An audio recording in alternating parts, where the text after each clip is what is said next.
السلام عليكم ورحمة الله وبركاته داوديال كوس هامي ونكسن كوسو دواذا دالمر تي في بولشو بودكاست هذا داوديال tartankii u dhexeeyey labada madaxweynaha Donald Trump iyo Biden uu soo gabagaboobaya markii aan xalay kala tagnay waxay suma dhaweyn laakiin hadda waxaad moodaa Biden inuu qarka u saaran yahay inuu madaxweyne loogu dhawaaqo marka aad buu u rajo weyn yahay Joe Biden codadka loo baahan yahay in uu qofku ama qofka loo lamahay inuu tartamahay inuu madaxweyne ku noqdo oo aan ahayn popular vote ama oo ah electoral college ko kale waa 270 Biden wuxuu haystaa 264 Donald Trump wali wuxuu taagan yahay oo ka dhaqaaqay taariikh xalay actually meelaad maantay 214 marka madaxweyne Trump baa wuxuu dhowr state buu saddex state buu maxkamad geeyay oo ku andacoonaya doorashada inay dib lagu noqdo ayagoo haddana codsaday in Georgia xisaabta ka socota dib loogu kaadiyo asagoo haddana votekiisii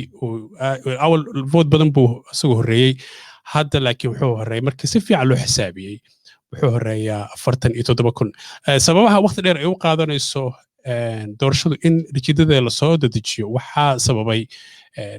dad badan baa waxay isticmaaleen boostada mailin marka taas laftigeeda baa waqti qaadanaysa wuxuu electronic ma ahan dad baa qof baa xisaabinaya state kastana waqti si gaar ah waqti taariikh gaar ah haystaan haddii aanu fiirino stateda sida Nevada kale waxay sheegeen beri waqti adigu 1 pm oo kale in ay natiijada dhihi doonaan soo sheegi doona exactly goortay qofka reyn doona doorashaduna marka hadda hadda u fiirisid aqalka hoose iyo aqalka sokore aad bay iskugu dhow yihiin madaxweyne Trump markii xalay ahayd saacadu 2:00 duhurnimo baa wuxuu walaac ka muujiyay inuusan ku farxsanayn sida wax u socdeen asagoo yiri anaku waan reyn inta qarkan u saarnay inaan reyno si xawli wax noogu socdeen meeshii marka ay si xawli noogu socdeen baa haddana la hakiyay hadda waxaa moodaa in afgambi ama inqilaab lagu sameyn doono inkastoo asagoo marka hore ka muujisay inuu campaignkiisu aysan raalli ka ahayn sida Arizona loo soo dedejiyay Arizona xalay bar ay ahayd anaka saacad ahaan Eastern Standard Time 6:24 ba waxaa la siiyey Donald Biden oo liira Biden ba ku raayay haddana dib baa loogu noqday adigu galabtii maray ahayd baa waxaa la siiyey haddana Biden marka xogaa waxaa moodaa shaki inuu abuuray muhiimaddu asagu u leeyahayna waxa weeye shaki inuu geliyo vote sidoo u socdo si maxkamad Supreme Court-ga loo tago Supreme Court in la tagana ma cusba waayo Gore iyo Bush watii ay Florida waqti dheer isku haysteen markii si hore Gore baa taariikhtii hore dib ugu noqono Gore baa cadcada Gore marka wuxuu islahaa Bush number fiican baa uga qaadantaa popular vote aad ugu raayay laakiin meesha la isku haysto waa electoral college board voting ko kale qofka hadduu rabo inuu madaxweyne noqdo wuxuu u baahan yahay 270 sida hore u sheegnay oo kale marka George Bush baa helay marka hadda sidaa moodid markii hore Biden si xawli ku socday kabacdi uu istaagay xalay Donald Trump aad haddana xawli u socday wuxuu raayay Ohio Texas markaasuu number si fiican u soo qabtay haddana markii dambe adigu waqti dheer bay qaatay waa tii yiri beriga hal isugu soo noqdo sida hore ku sheegnay Trump iyo teamkiisa baa waxay ku andacoodeen in aysan raalli ka ahayn gobolada qaarkood sida u sameeyeen marka Supreme Court-ga loo dilay ay aadeen maxkamadaha ugu sarreeya goboladaas Biden aad u rajo weyn yahay hadda waa ogahay dad badan inay aad raalli taas ugu yihiin Donald Trump anaku haddaan nahay bulsho ahaan ama jaaliyad ahaan xoogaa qofka hadalladu uu leeyahay anaka naafaca waxaan ka wadaa taasoo kale waxa weeye tusaale Trump asagoo wuxuu ku soo shaqo tagay dhibaatayn ama habsaamin dadka muslimiinta ama immigrant-ga oo kale haddana magacyo aan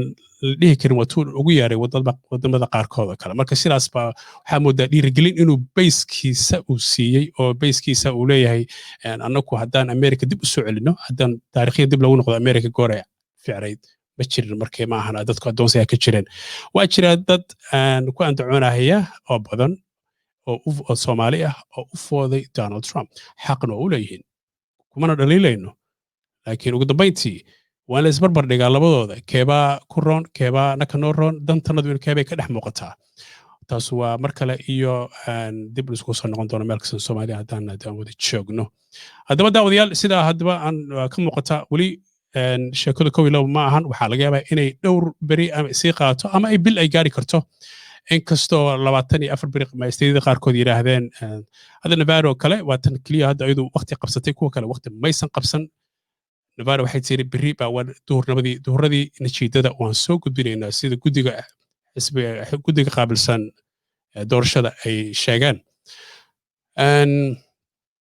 haddii aan ku noqono aqalka sare oo labada xisbi maxaa moodaa in ay midba ku kala raayeen waxaa also muhiim ahayd waxaa laga yaabaa Nancy Pelosi oo ahayd afhayeenka ama guddoomiyihii hore xisbi Congress-ka inay ahayd baa iyadiibaa hadda waxaa moodaa in ay kursiga qiiqil ku jiro marka taasuna waan la socodsiinaynaa haddaba daawadayaal doorashadu waa xawin sii maraysaa meel waxaa laga yaabaa caawa inaysan sideedaba ku dhammaan horta sida ay sheegayaan warar badan lagu tabinayo sida laftagnagana soo gaartay marka hadda inaan xogaa update ina siinaa intaas natiijadeennada ahayd marka halkaas nagala socda haddii wax kala soo kordhaana waan wixii breaking news kale waan la socodsiinaynaa haddaba sidaan filaynana Biden baa kale rayn doona xalay sidii markii muuqateena xawli wax ku socdeena Donald Trump xalis lahaa dib u soo laabanay doona Donald Trumpna inuu dib u soo laabto waa suurtagal weeye haddii hadda Pennsylvania oo kale weli waa la isku haystaa Georgia oo asaga hadda nambarkiisu aad u soo yaraaday North Carolina suurtagal weeye inuu ku raayo hadda Pennsylvania oo kale waxaa la iskugu haysta waxaa ugu weyn waxaa weeye 20 electoral college vote weeye North Carolina oo kale waa 15 Georgiana waa 16 hadda haddii intaas uu isku helo President Trump isaga madaxweyne dib u soo noqonaya laakiin haddii uu